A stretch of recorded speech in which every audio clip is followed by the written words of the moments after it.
Ayan, good morning Luzon, Visayas, Mindanao at sa buong mundo.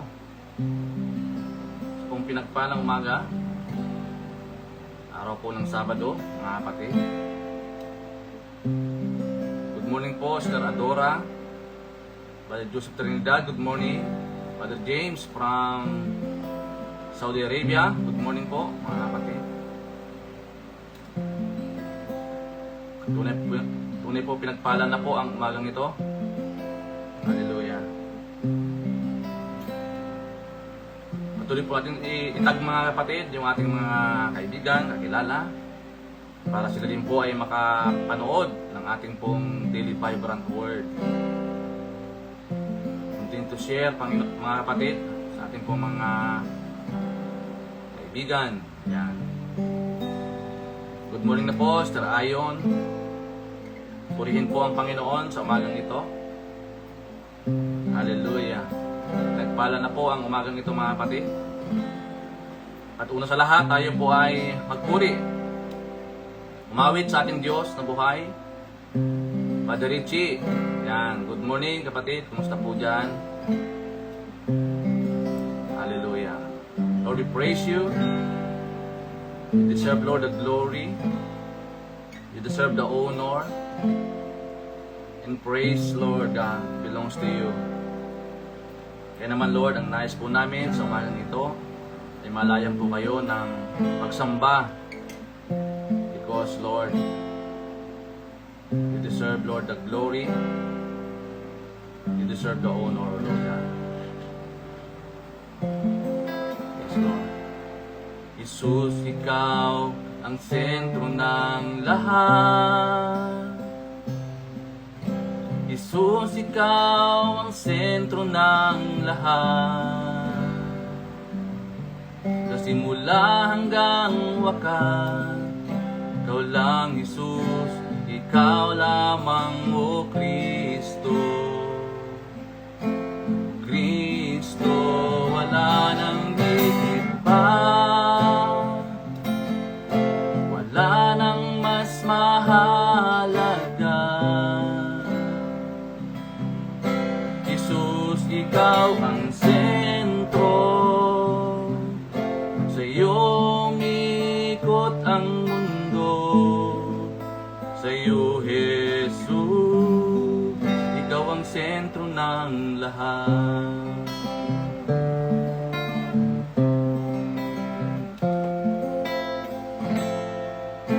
Jesus, manguna ka sa aking buhay.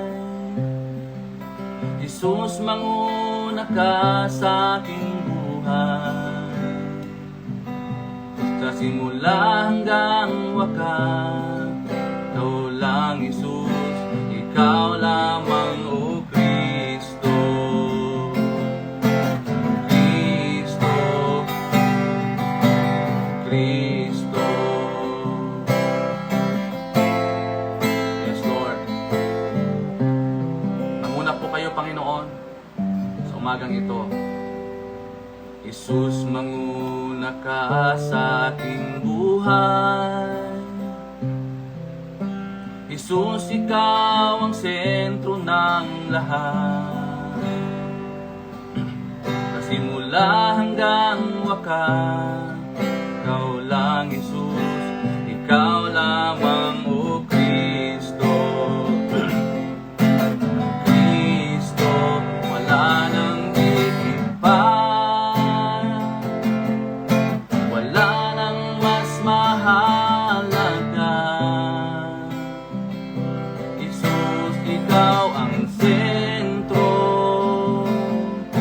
Sa iyo umikot ang mundo. Sa iyo, Jesus, magmula sa aming puso, purihin ka, O Kristo, sa kalangitan, ika'y papupurihan. Magmula sa aming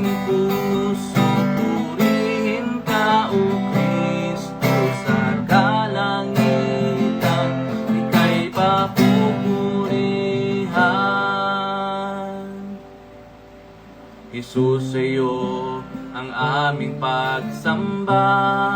Tanggapin mo, Panginoon, ang aming pong pagsamba.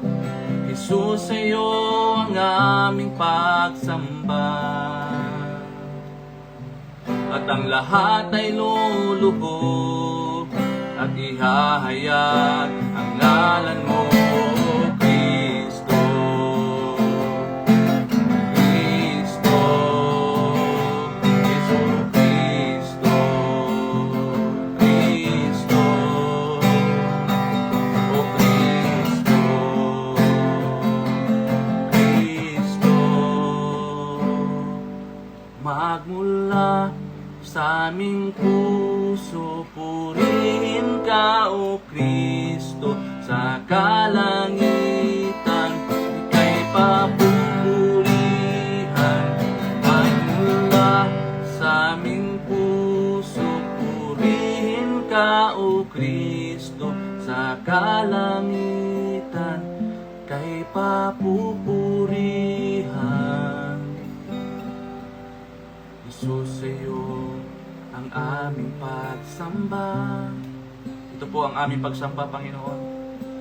Jesus, sa iyo ang aming pagsamba. At ang lahat ay luluhod at ihahayag ang ngalan mo, O Kristo. Kristo, Kristo. Ama, salamat po. Tunay nga ihayag, Panginoon, ang iyong pangalan sa aming mga buhay. Ikaw lamang ang tataas. Ikaw lamang ang mahayag, Panginoon. Tunay nga, O Diyos, lahat ng tuhod ay luluhod, Panginoon, at ihahayag ang iyong dakilang pangalan. Salamat po sa umagang ito. Pinupuri ka namin, pinasalamatan, Panginoon. Pagharian niyo po kami. Lord, give us knowledge, give us revelation, Lord God.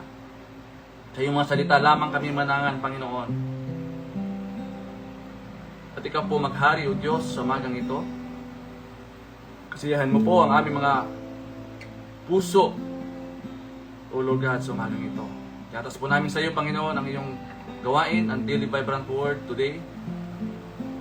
Pagharian niyo po kami, samahan, Panginoon Diyos. At tinahalagan ko po anumang plan at gawa ng kaaway sa umagang ito. Pagkat salamat, pinupuri ka namin, pinasalamatan. Sa iyo lamang lahat ng papuri, pagluwalhati sa pangalan ng Jesus. Amen. Amen. Ayan, good morning na po mga kapatid. Isa na pong pinagpalang umaga. Ayan. Sana po umawit sa ating pong Panginoon. Tunay nga, ito po ang nais ng Diyos na sa umaga pa lamang ay atin na po siyang bigyan ng papuri, pagsamba at pagdakila. Okay? So ngayon pong umaga, atin pong ipapatuloy yung ating pong tinatalakay patungkol po sa libro po ni Pastor Rick Warren, ang Purpose Driven Church. Isang simbahan na mayroong layunin. Ang ating pong title, no? So umagang ito ay selecting your music o pagpipili ng iyong mga kanta. Ang ating pong text ay sa Psalm chapter 40 verse 3. Sabi dito, He put a new song in my mouth. Many people will see this and worship Him. Then they will trust the Lord. Sa Tagalog, naglagay siya ng bagong awit sa aking bibig. Makikita ito ng maraming tao at sasambahin siya. Pagkatapos ay magtitiwala sila sa Panginoon. Napaganda po yung Psalm chapter 40 verse 3, mga kapatid. He put a new song in my mouth. Music is an integral part of our lives. Ang musika po ay napakahalagang parte ng ating pong buhay, mga kapatid. 'Di ba? Ito ay napakahalagang bahagi. Kaya nga, music is a lifestyle, no? Hindi lamang by mood. Lifestyle po natin ginagawa, mga kapatid.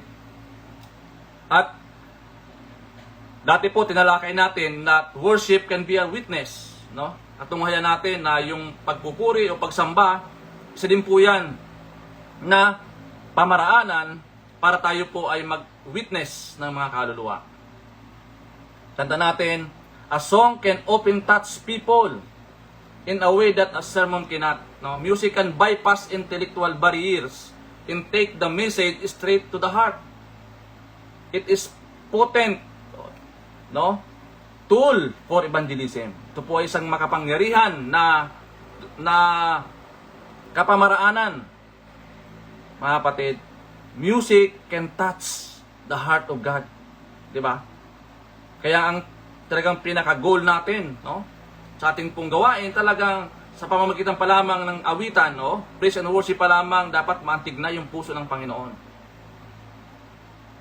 Di ba mga kapatid? Worship is expressing our love to God for who He is, what He said, and what He's doing. Ito po yung pag ating pong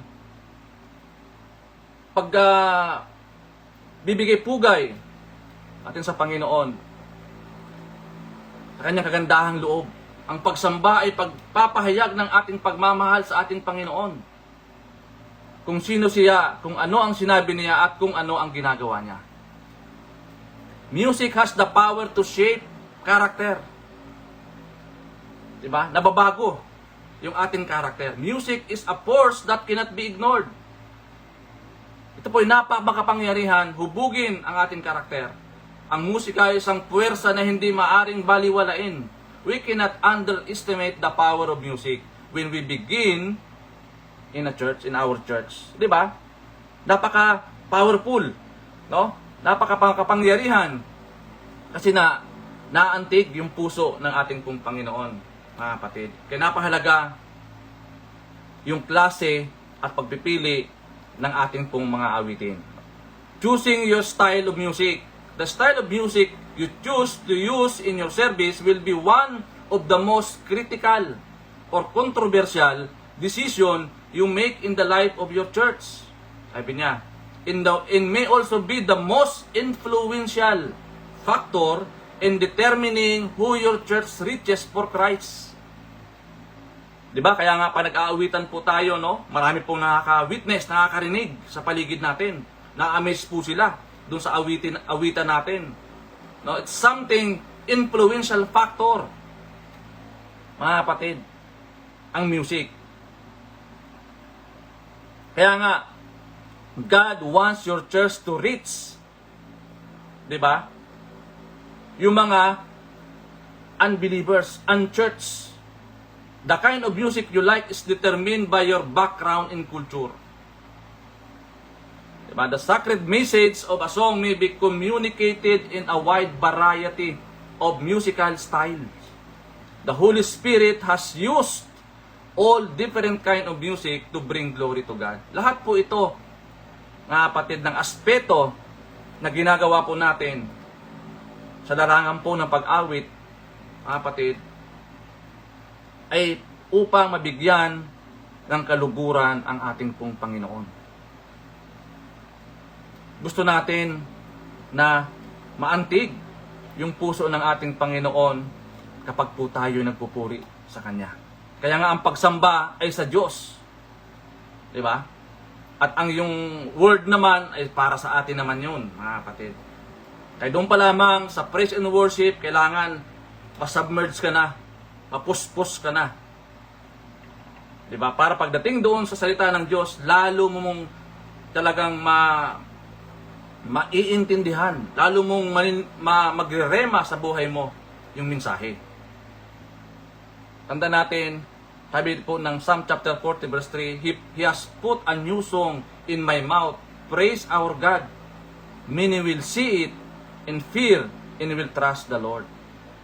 Ano ba ito yung mga rules of selecting music style? May mga certain rules na binanggit si Pastor Rick Warren dito. No, number 1, sabi niya, preview all the music you use. Yes, totoo naman yun talaga, na yun ang ginagawa po natin. Na bago natin siya i-run, no? Kaya nga may mga rehearsal, may mga practices, di ba? Minsan po dyan, mayroong pang soaking, di ba? Mayroon po yung meditating, no? Meditation, mga kapatid. When you preview the music you intended to use, consider both the lyrics and the tune. Mahalaga po yan. Kailangan umaakma po yung dalawa na yan. No? Ask yourself whether the lyrics are doctrinally sound, whether they are understandable to the unchurched. Kailangan malinaw at naiintindihan nila. Lalo nilang naiintindihan yung mga kanta. Okay? Always identify the purpose of the song. Diba? Kaya may preparation tayo. Kailangan hinahanda ng Panginoon yung puso natin. At the same time, yung mga song na atin pong sinisilik. Diba? Pinagpipray natin yan. It is a song of edification ba ito? Worship? Fellowship? Or evangelism? Ito ba'y nakapaloob sa apat na layunin ng Panginoon? Always remember that if you cannot manage your music, sabi ni Rick Warren, your music manage your service. Napakahalaga po na ma-manage po natin yung tamang akma ng pagsamba. Mga kapatid. Kasi very impactful yung ng uri ng pagsamba. Ang laki po ng influence niyan. Ang laki po ng impact po niyan, mga kapatid. Sa ating pong worship service. Kailangan in order, no? Kailangan may sistema. 'Di ba? Hindi katulad ng sekular. Ng sekular wala pong sistema. 'Di ba? Kung ano-ano na lang. Pero bilang isa pong church, 'di ba? Meron po tayong sistema, mga kapatid. Incline o align yan sa palatuntunan ng ating pong Panginoon. Music sets the mood of your service. Music exerts a great influence on human emotion. 'Di ba? Kaya nga minsan pag umaawit po tayo, talagang naantig yung puso natin. Umiiyak tayo, 'di ba? Lumuluhod tayo, sumisigaw tayo, 'di ba mga kapatid? Tiyataas sa atin yung mga kamay. Kasi nga yung mood natin nababago. 'Di ba? Yung emotion natin nababago. The wrong kind of music can kill the spirit in mood of a service. 'Di ba? Kaya napakahalaga po yung conditioning ng ating heart, ng ating mind, and also the body. Kailangan talagang condition po 'yan, mga kapatid. Decide what mood you want in your service and use the style that creates it. Ano ba yung appropriate, no? Yung yung kailangan, 'di ba? Para sa pagsamba. Number 1 po, yun po yung preview all the music you use. Kailangan pag-aralan, i-meditate, di ba? Ipag-pray, ilatag sa Panginoon, di ba? Pag-aralan ng mabuti. Para pagdating ng actual, di ba? Magkaroon po ng magandang resulta. Yun po yung una. Yung pangalawa, speed up the tempo. Ano ibig sabihin nito? Sabi po ng Psalm chapter 100 verse 2, worship the Lord with gladness. Come before Him with joyful song. We want our music to have both spiritual and emotional impact on people. Hindi ibig sabihin na parang walang nangyari. After the service, parang walang nangyari. Mga kapatid, tanda natin, ang aim natin ito, magkaroon talaga ng impact, spiritual impact, and emotional impact sa mga tao. Lalo na kapag meron po tayong mga bagong dalo. Napakahalaga na maramdaman nila, maranasan talaga nila ng uri ng pagsamba na gusto ng Diyos na maranasan. Number 3, update the lyrics. Diba? Napakahalaga po yung lyrics natin, readable. There are many good songs that can be used in a seeker service but just changing a word or two in order to make them understandable to unbeliever. Napakahalaga na yung lyrics natin readable, malinaw, in a bold letter, no? Nai-emphasize, nakikita, nababasa, 'di ba? Hindi yung mali-mali yung lyrics, kapatid. Napakahalaga, no? Kasi kailangan tamang-tama. 'Di ba? Tamang-tama yung lyrics natin. Walang mali. Ayan.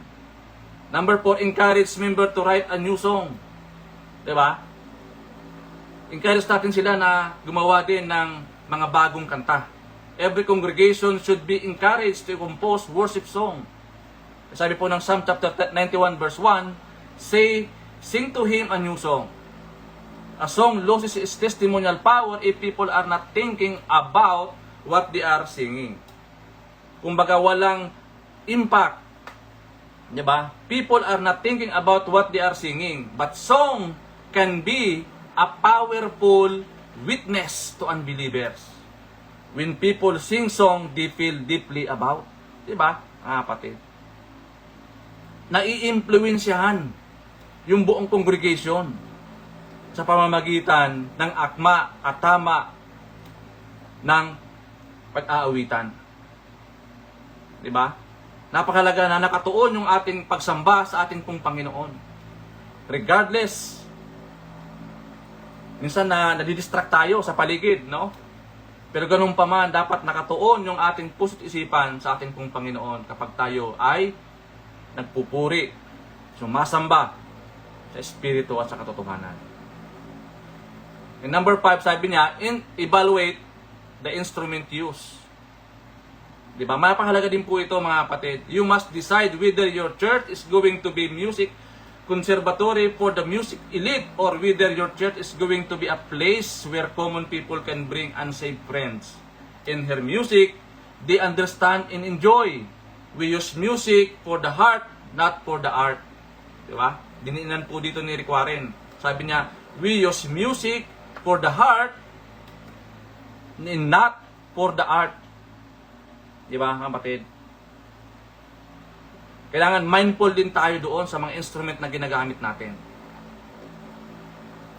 Diba? Kasi ang laki ho ng distraction yan kapag hindi maayos, diba? Hindi synchronize. Ang laki po ng impact. Maaring ma-disalign tayo, ma-disturb tayo, no? But regardless, mga kapatid, ang mahalaga dito, no, yung sistema, akma, doon sa ginagamit natin. Mahalaga po din mga kapatid yun, na kailangan ini-evaluate natin, chine-check natin before, no, before the program, praise and worship program, kailangan ready. No? Ready itong mga instrument natin, hindi kung kailan nakakantahan na doon pa lang inaayos. Beforehand, dapat ready na siya, 'di ba? Para tuloy-tuloy yung suking, tuloy-tuloy yung flowing, 'di ba? Ng ating pagkakantahan at pag-aawitan sa ating pong Panginoon.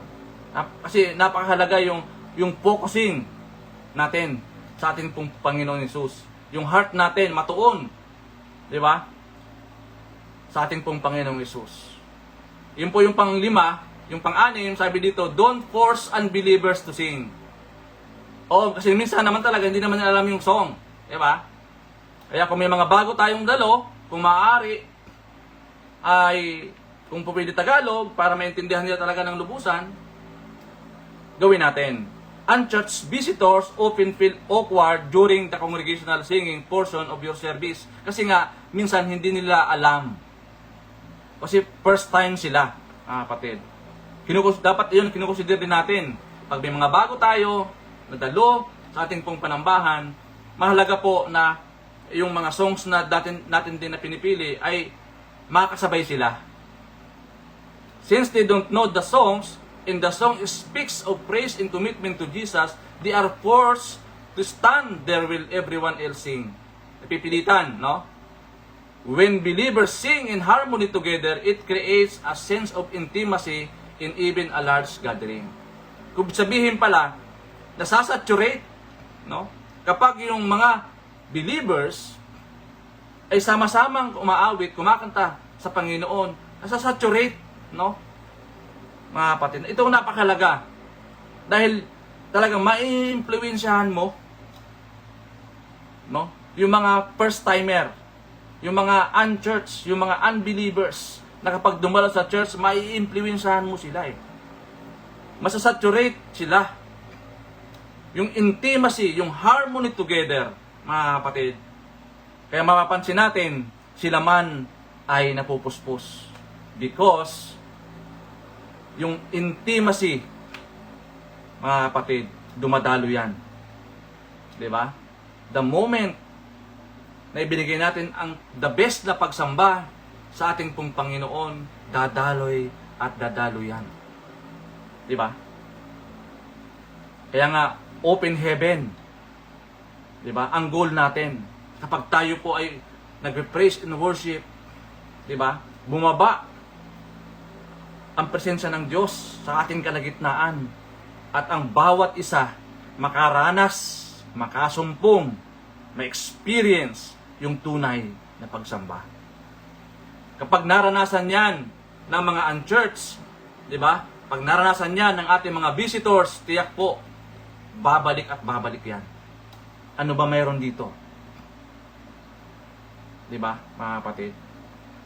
There is power in praise and worship. Tandaan natin. Mga kapatid. And last, sabi niya, number 7, make your music count. We need to understand the incredible power of music and harness that power by being willing to set aside our own personal preferences and use the music that will best reach the unchurched for Christ. Ang goal natin, maranasan nila, maramdaman nila yung presensya ng Panginoon. Mga kapatid, dahil merong pong kapangyarihan, there is power in praise and worship. There is power in praise and worship, mga kapatid. Hallelujah. At ito po ang nais natin. Ito po ang target natin. Ito po ang goal natin. Na kapag mayroong mga bagong dalo or may mga visitors tayo sa ating pong panambahan, no, doon pa lamang sa pag-aawitan, doon pa lamang sa praise and worship, di ba? Maramdaman nila, maranasan po nila ang tunay na pagsamba. Di ba? Gaya nung naranasan natin nang tayo pa ay bago, mga kapatid. Kaya napakahalaga na akma, no? May sistema yung ating pag-aawitan. Hindi ito yung bahala na, bara-bara, o kaya bahala na si Batman, no? Hindi po, mga kapatid. Kailangan handa po tayo. Pinapanalangin natin beforehand. Nag-iinsayo tayo. Piniprepare natin yung ating spirit, yung ating katawan, para pagdating ng actual, talagang ibubuhos natin yung the best na pagsamba, pagpupuri sa ating pong Panginoon. Because God deserves the highest praises of His people. Ito ang hinahanap ng Panginoon. Sa langit, magpupuri tayo doon, mga kapatid. Walang humpay na pagsamba. Walang humpay na pag-aawitan. Kaya nga, napakahalaga na talagang maunawaan natin, maintindihan natin the power of praise and worship. Ano ba yung mga rules na dapat natin gawin, 'di ba? Para maiakma natin, 'di ba, yung programa natin sa programa ng Diyos. Ayan, marami pong salamat sa ating 20 viewers na patuloy na naglaan ng oras. Mga kapatid, salamat po sa inyong buhay. Kaya naman sa oras po na ito, akin pong inaalaala ang aming pong mga kapatid na nagdadanas po ng mga anxieties o depression o may mga karamdaman. Ama, marami pong salamat dahil hindi mo kami pinapabayaan. Hinahabilin po namin sa iyo, Panginoon, ang aming pong mga kapatid sa oras po na ito. Sila po ay nakakaranas ng mga problema, Lord God. Even sicknesses, so Lord, ng ilang mga buhay. Tulay nga, ipadaloy mo po ang kagalingan nagmumula po sa iyo. Tapikin niyo ang kanilang mga balikat, Lord, at ipadaloy ang kagalingan nagmumula po sa iyo, Panginoon. Remember them today, O Lord. Remember them, Lord God, sa pangalan po ni Jesus. And Lord, you said in your word that by stripe we are healed in Jesus' name. Lord God, salamat po for the assurance, Panginoon.